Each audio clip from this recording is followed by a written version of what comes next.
Greetings. It is I, Foolish. Welcome to the Hurt Locker. I will be your overactive immune system today. I'm here again, reading for the Chronics. Where my dog's at. Oracle reading for the Chronically Ill. I need like a theme song. Alright. This went over pretty good. With like, I don't know, 3 of you. And you know what? That's enough for me. That's enough for me to know. And you to find out, I guess. I'm going to do another Oracle reading. Man. Also, I'm killing time because I get my shot today for the macarona. I'm going to get that over with. That's actually why, damn it.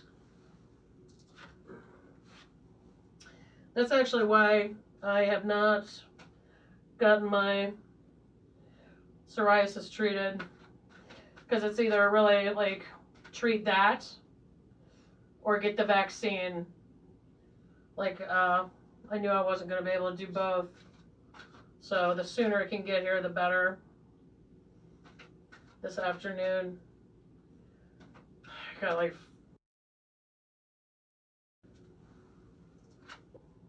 some of you may be in the same boat that I'm in, where you can either get the vaccine or you can get treatment for something that's been bothering you for however many's. I'm really looking forward to a month from now when I can finally get this psoriasis, at least get some kind of treatment plan, and then I can either accept it or deny it, but at least I'd have the option. I think that's the big one, right? It's the,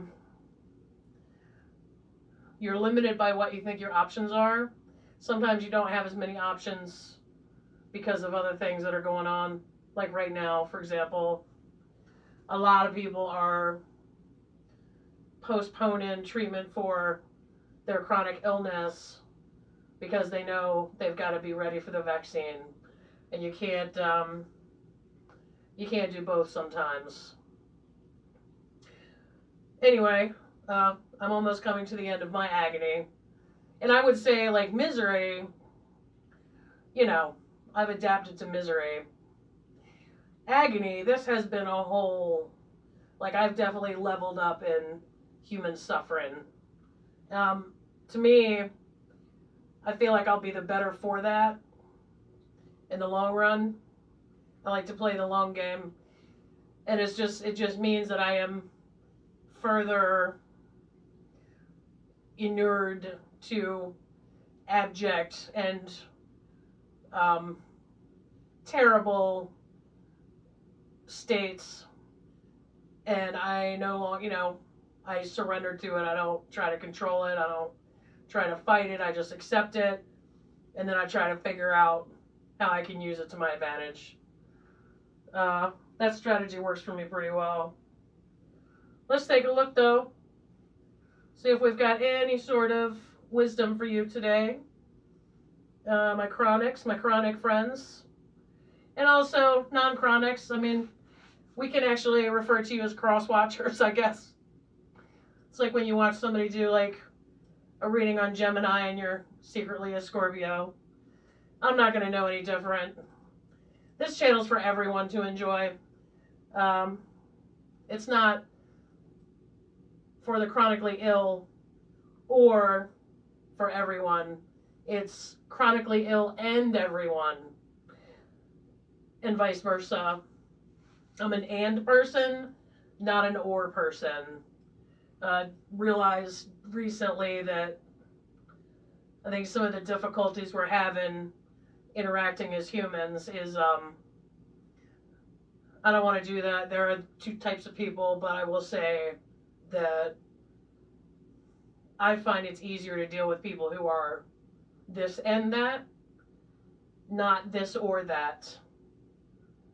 There's plenty to go around for everybody, right?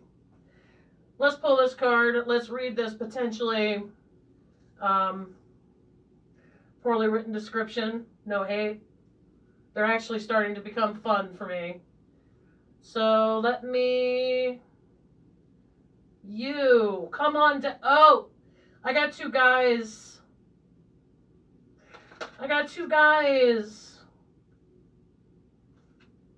I got 12 and 15. We're going to read both guys. Who knows? It actually might be related. You don't know. We'll know when we get in there. If you ever run out of things to do, or you want to kick in a different part of your brain, I have found that trying to pronounce like Aztec and Mayan god names are pretty amazing. I'm not sure what this one is, but now I have something else to try to learn how to pronounce and to learn about. Well, that sounds pretty brutal. Oh, you know what's funny? That's not even the right one. Holy gods. Here we go. 14. What a beautiful... Look at that gown. Could you imagine showing up to the temple and then seeing that somebody else was wearing exactly what you were wearing? How embarrassing. This is going to be painful. Chalchuhtlique. Chalchuhtlique. Goddess of all the waters, lakes, seas, and sailors, as well as the goddess of beauty and fertility. She reminds us of how development and progress can only be possible if we view life as a benevolent river, a moving event, and not as something static. Amen to that.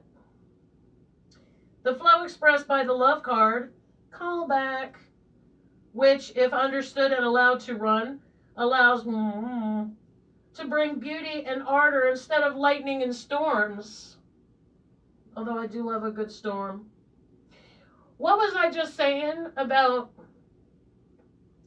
learning to just accept it and then try to figure out how to, work within those confines? Advice of the dead: do not fight against the flow you are in. A river cannot be tamed with force. You must surrender to its current and use its strength as if it were your own. Weird, man. That's weird.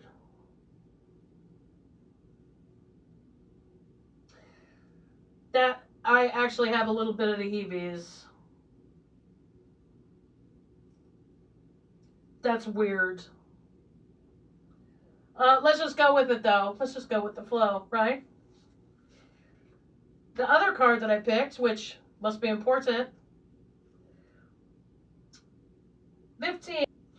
Mother goddess of the earth, of sex, of the moon, and of birth. Connected to the 2nd and 7th cards, the complementary primary impulses of masculine, 02, and feminine, 07, which can only bring forth descendants by cooperating. Benevolent protector of fertility, we see her devouring a malevolent centipede. We sure do, damn. She's gone keto, though. There's no carbs in that. For she was also seen as a purifying goddess to whom people confess their sins, which she purified by devouring them. Sin eater. Sin eater. The advice of the dead.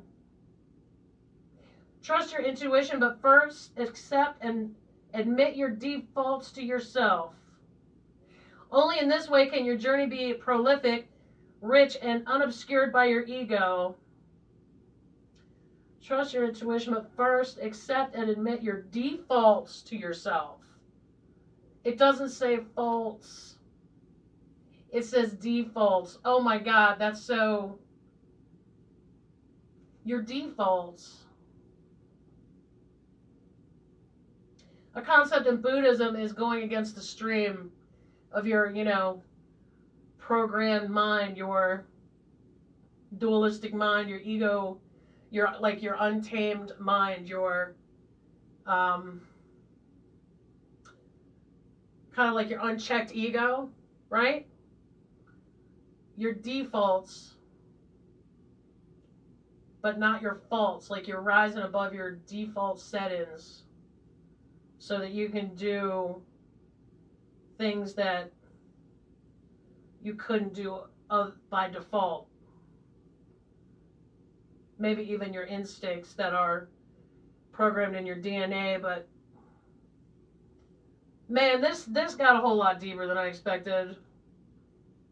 I hope this is helpful to someone. But I'm looking out for my chronics. This is, what are your defaults, I guess, is a good question. Oh, man. That's a marinator, and it's great because I'm probably going to be in a fairly substantial line today, and this is what I'm going to be thinking about. Man. Well, that and trying to butt in front of Mr. Foolish because he's going with me. We're both getting it today. This is a high-risk household. Well, that, man, that turned out to be pretty juicy from where I'm standing. And please notice, I am standing. Here's a little tip. First of all, I hate sit-in. I hate it. I hate it. I like when I can stand. When you do stand, make sure you squeeze your ass cheeks together as hard as you can for as long as you can.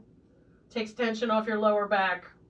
Also, squeeze your shoulder blades together back there. I call it, anytime I've shown anyone how to lift,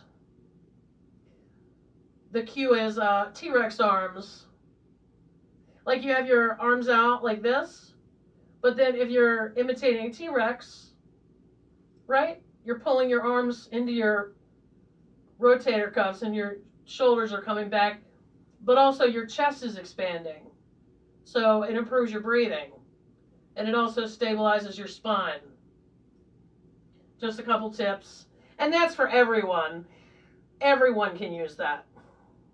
Almost everyone. Anyone who is able to stand can use that. See? I'm already getting in the habit. All right, my chronics, my non-chronics. Thanks for joining me, and I will see you at another time. Man, that was amazing. That was cool. Love that.